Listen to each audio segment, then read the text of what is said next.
आज 3 नवंबर दिन रविवार को किशनगंज जिले के पश्चिम पाली स्थित दफ्तरी प्लेस एक विशेष कार्यक्रम का आयोजन किया गया, जिसका नाम था आइए मिलकर प्रेरित करें बिहार और किशनगंज के युवाओं को। जिस कार्यक्रम का मुख्य अतिथि थे आईपीएस आईजी विकास वैभव, जिनका कार्यक्रम शुरू होने से पूर्व सेवानिवृत्त शिक्षक श्याम आनंद झा, जिनका समाज में अच्छे कामों के भी काफी योगदान है, जिन्हें विगत दिनों डॉक्टर एपीजे अब्दुल कलाम राष्ट्रपति के हाथों सम्मानित किया गया था। वैसे महापुरुष के हाथों से विकास वैभव जी को फूल का बुके देकर स्वागत किया गया, जहां मंच पर बैठे पंकज अग्रवाल जो साउथ कोरिया से आए थे इस कार्यक्रम में शामिल होने के लिए, जो किशनगंज के ही कोचा धामन बिशनपुर के निवासी भी हैं, जो आज एक अच्छे मुकाम पर साउथ कोरिया में एम्प्लॉय हैं। जिनके अलावा मनीष कासलीवाल और कार्यक्रम के आयोजक फिरोज अहमद जो कार्यक्रम का नैतिक कर रहे थे। वैसे दिग्गज लोगों की मौजूदगी में आईपीएस एवं बिहार के आईजी विकास वैभव अपने संबोधन में बोले कि गौतम बुद्ध की धरती बिहार, नालंदा की धरती, जिस बिहार का इतिहास बहुत पुराना है और इस बिहार में बनाने वाले संवारने में कई महापुरुषों का सहयोग है। इस बिहार को और विकसित बढ़ाने के लिए युवाओं का सलाम भी बनाने के लिए हम सब एक संकल्प लें, ताकि 2047 तक हमारा बिहार विकसित राज्यों में गिना जा सके। देखिए, बिहार का भविष्य उज्जवल हो तभी होगा जब सभी लोग इसके लिए मिलकर प्रयास करेंगे, जाति संप्रदाय इन बंधनों से मुक्त होकर बिहार के लिए योगदान करेंगे। मंत्र हैं शिक्षा, समता, उद्यमिता। दृष्टि हमारे पूर्वजों की, जो व्यक्ति को व्यक्ति से जोड़ना जानते थे।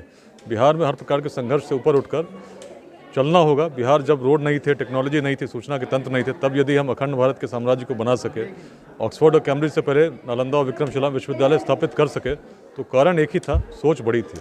बिहार में जातियाँ तब भी थीं, जिस प्रकार का जातिवाद जिसमें हम संघर्ष करते हैं, यदि देखते हैं उस समय नहीं था। रहा होता तो मगध में सबसे निम्न वर्ग से आने वाले नंद वंश का उदय नहीं होता, और चाणक्य भी चलते तो चंद्रगुप्त की जाति खोजते। बड़ी सोच कारण था कि बिहार का विकास हुआ उस काल में जब संसाधन नहीं थे। आज जब संसाधन हम बहुत आगे जा सकते हैं, लेकिन सबसे महत्वपूर्ण है शिक्षा, ज्ञान के लिए, जिसमें हम नॉलेज अर्जित करें, और उद्यमिता, एंटरप्रेन्योरशिप। क्योंकि आज लगभग 30 वर्ष से कम उम्र के 9 करोड़ युवा हैं जिनको नौकरी की आवश्यकता है और शिक्षा की आवश्यकता है। और केवल सरकारी नौकरी तक हम सीमित होकर सोचें तो सबके लिए संभव नहीं है। केवल 1 से 2% लोगों को दे सकते हैं। बाकी लोगों को यदि हम रोजगार देना चाहते हैं, बिहार में देना चाहते हैं, तो आवश्यक है उद्यमिता का विकास हो, और हर गांव में, हर पंचायत में, हर विद्यालय, महाविद्यालय में इसके लिए प्रयास हो, ताकि हमारे युवा मोटिवेट हो और एंटरप्रेन्योरशिप स्पिरिट उनके अंदर आए। यही एक प्रयास है जो बिहार के हर जिले में हम लोग कर रहे हैं। 75,000 से अधिक लोग इसमें स्वैच्छिक रूप से जुड़े हैं और मिलकर बिहार के विकास को गति देने का प्रयास कर रहे हैं। देश भर में 65 करोड़ युवा हैं, बाकी लोगों को क्या संदेश है? नहीं, संदेश तो लगभग वही है। मैं तो बिहार को देखता हूँ सबसे पिछड़ा है। मैं भी बिहार से हूँ, तो चाहता हूँ सबसे पहले अपना क्षेत्र अग्रणी होने में हमारी क्या भूमिका हो सकती है, और बिहार ही वह भूमि थी जो कभी इस पूरे अखंड भारत का नेतृत्व करती थी।